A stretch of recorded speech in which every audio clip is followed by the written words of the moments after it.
മലയാള സിനിമയ്ക്ക് ഒരു പിടി മികച്ച അഭിനേത്രികളെ സംഭാവന ചെയ്തിട്ടുള്ള ആളാണ്. ഇതിൽ അതായത് ശോഭന, പാർവതി, ലിസി, അങ്ങനെ ഒരുപാട് പേര്, കാർത്തിക, ഒരുപാട് പേര്. ഇതിൽ ബാലചന്ദ്ര മേനോൻ്റെ ഏറ്റവും പ്രിയപ്പെട്ട നായിക ആരാണ്? അതാണ് ഞാനതിലേക്ക് എന്താ പറയാം, ഇത് എൻ്റെ യൂട്യൂബിൽ ഏറ്റവും ഹൈലൈറ്റ് ആയ ഒരു പ്രോഗ്രാമാണ്. ഞാൻ ഇന്ന് വരെ ഇതെങ്ങും പറഞ്ഞിട്ടില്ല. നിങ്ങളെല്ലാവരും ചോദിച്ചാൽ ബാലചന്ദ്ര മേനോൻ എന്ന് പറഞ്ഞു കഴിഞ്ഞാൽ മലയാള സിനിമയ്ക്ക് നായികമാരെ സംഭാവന ചെയ്യാനുള്ള ഒരാളെന്ന രീതിയിൽ എന്നെ വിശേഷിപ്പിക്കുന്നത് എനിക്കിഷ്ടമല്ല. അത് ഞാൻ പറയുന്നത്, അവർ വന്നു, അവരവരുടെ ജോലി ചെയ്തു, അവർ എസ്റ്റാബ്ലിഷ് ചെയ്തു, അവരെ നിങ്ങൾ ഇഷ്ടപ്പെട്ടു. ബാലചന്ദ്ര മേനോൻ അവതരിപ്പിച്ചു എന്നുള്ളതുകൊണ്ടല്ല അവർ ഇഷ്ടപ്പെട്ടത്, അവർ നന്നായി ചെയ്തുകൊണ്ട് തന്നെയാണ്. ഉറപ്പാണല്ലോ. അവരെ എൻ്റെ പടത്തിലൂടെ വന്ന് അവരെ നിങ്ങൾ നെഞ്ചിലേറ്റി.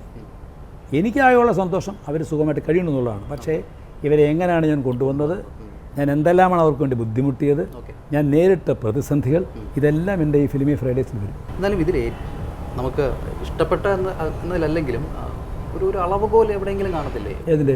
ഈ ഒരു നായികമാരിൽ ഇത്രയും പേരിൽ. അല്ല, അത് ഒരു അമ്മയോട് ചോദിക്കുന്ന ചോദ്യം മാതിരിയാണ്. അവരുടെ തുടക്കം മുതൽ അതെ, അത് ഞാൻ പക്ഷേ ഒരു കാര്യം ഓർക്കുക നിങ്ങൾ, ഞാൻ ഏകനാണ്, ഞാൻ ഒറ്റയ്ക്ക് മാറി നടക്കുന്ന ആളാണ്. ഏതെങ്കിലും ഒരു നായികയെ ഞാൻ പിന്നീട് രണ്ടാമത് പടത്തിലിട്ടായിട്ട് കണ്ടിട്ടുണ്ടോ? ശോഭന പിന്നെ ഏതെങ്കിലും പടത്തിൽ വന്നോ? ശോഭന 2 പടത്തിൽ വന്നു. ഇല്ല, ഞാൻ ഡയറക്റ്റ് ചെയ്ത പടത്തിൽ ഇല്ലല്ലോ. കാർത്തിക് വന്നോ? വന്നില്ലല്ലോ. നന്ദിനി വന്നോ? വന്നില്ലല്ലോ. ആനി വന്നോ? എന്തുകൊണ്ട്? അതിൻ്റെ ഉത്തരം ഫിലിമി ഫ്രൈഡേസ് പറയും.